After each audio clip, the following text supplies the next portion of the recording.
This is day 72 of Daily Chess, where I upload a new 30-minute game of chess every day. Let's get a new 30-minute game going.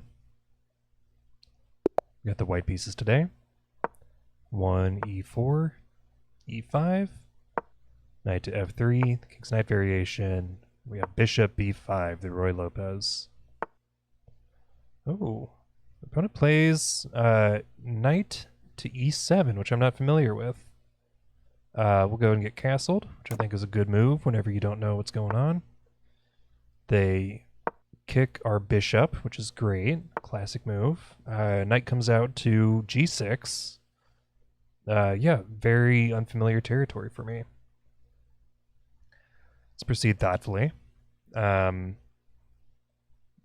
overprotected this e5 pawn, which seems like a good idea.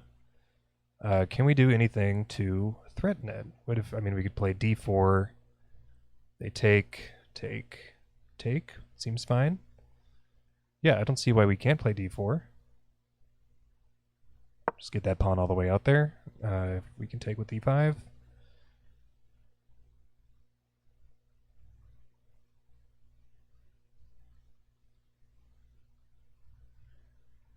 And then, yeah, they reinforce it with d6. That makes sense. But now, oh, it's not great. Now they've reinforced this pin on their knight. So I think if we play pawn up to d5, I guess they have b5. So this is interesting. Push, bishop comes back. Knight comes out to... They have a couple choices, actually. Oh, yeah, actually, they'll likely move to a5, where they're threatening our bishop. So what if we play c3 first to permit a new retreating square for our light squared bishop? Typically, this is played in a different move order. You normally play c3 and then d4 to reinforce that pawn. Yeah, and our opponent, say correctly, reinforces or breaks this pin. So no, I would say that we shouldn't take here. That doesn't make a lot of sense. So what do we do next? What do we do next? Bishop can come out somewhere. We could hit the queen. If we hit the queen, they probably push f6 or bring their dark squared bishop out to e7. I think more likely bringing out their dark squared bishop. So I don't want to help our opponent develop necessarily. We could take this pawn. I don't think that does anything for us anymore. Maybe we just develop to e3. It seems like a fine place to develop our dark squared bishop. Got to get our pieces developed somehow, and then maybe knight can come out one of these ways. Seems fine. They want to take, we can take back. We're still supported by our queen and the bishop and this knight, so that's a nice thing to have. Maybe get our rook out to e1.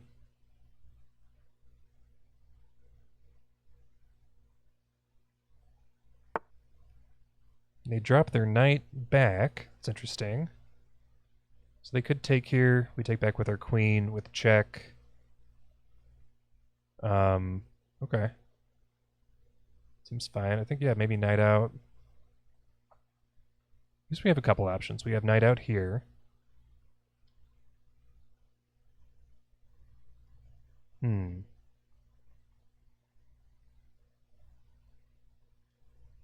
What if we dropped our bishop back and then knight out comes with the threat of bishop takes, and that looks nasty. Yeah, let's drop our bishop back to b3. Still threatening. I'd say even more threatening, this pawn on e7. And now knight out to g5. It's protected and it comes with a lot of venom. Yeah, if they want to scare it off. Oh my gosh, yeah, that looks terrible for our opponent. So with our bishop,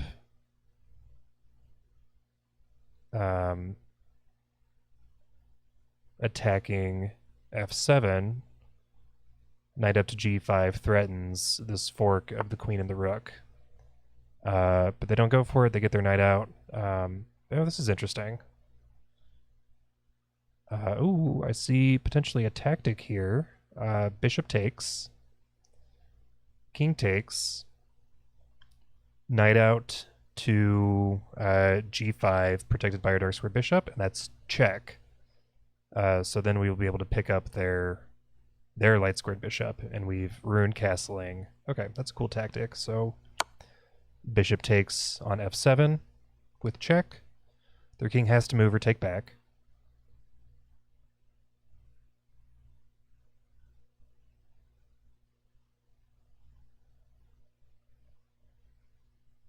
I guess one thing I didn't calculate is king takes, check, queen takes, bishop takes,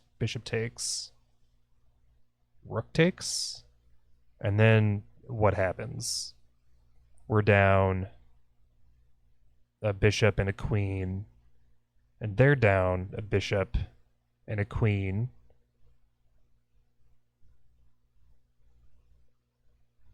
No, we're down a knight and a queen. We're down this bishop. Okay, they move out of the way, I think, correctly. Let's see. Now we have this check available to us. And then they lose their queen. Yeah, I think that's the move.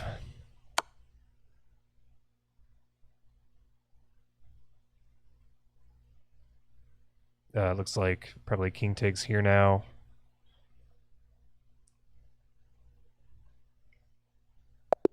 Our opponent resigns. About 7 minutes on the clock. That is the fastest game in the run so far. Let's take a look at the review. I don't have unlimited review. Switch to the analysis board real quick. Yeah, quick game today, leading to an all-time high of 1169. All right. E4, E5, knight f3, knight c6, ruy-lopez. The Cozio defense. I've never seen this before. Knight g to e7. We get castled. They kick. We move back. They move their knight to g6. And that's a neat idea, overprotecting the e5 pawn. Should I get slight edge for white here? Spot this idea for tactics. Opening up a retreat square on c2. Develop our dark squared bishop. Threaten this f7 square. And then bishop comes out. Yeah, and then bishop takes f7 check is the top engine move. It's a big threat. King takes f7 is the correct response. Our opponent instead comes out to e7. That's interesting. Bishop takes g6 is the top move. Oh, that's interesting. So out like this, they take back. We have bishop g5 check. King e8. Bishop takes d8. Yeah, I mean, regardless, like this, this check isn't going anywhere. I mean, I guess the idea behind bishop takes is they need to move their king, or they need to protect that threat somehow. Knight to d7. Knight to d7. No, we still have bishop g5 check. Oh, and then they have knight f6. I see. So it's a defensive resource in that way. So they're able to move their knight to f6, interrupting contact between the bishop and the king. Okay, but still, this yeah, the move we played, bishop g5 check, was very, very potent, and our opponent resigned. Quick game. So I'm glad I identified that neat tactic with bishop takes on f7. I'm going to call it here. We're under 10 minutes on the clock. Quickest game of the series. Have a good one, y'all.